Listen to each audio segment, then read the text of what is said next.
Hi everybody and welcome back to HardReset.Info channel. In today's video I'm going to show you why is your TCL MoveAudio S200 is so quiet.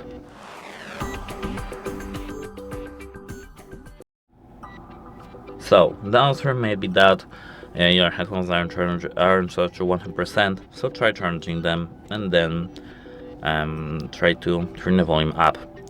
It can make a difference. It's because when your headphones are on low battery, they can save the battery level by lowering the volume level automatically, so try to charge them.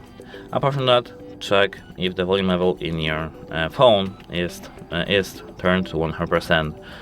I know that you might have checked that and turned it up to 100%, but sometimes you can forget to do so, and it's only that issue.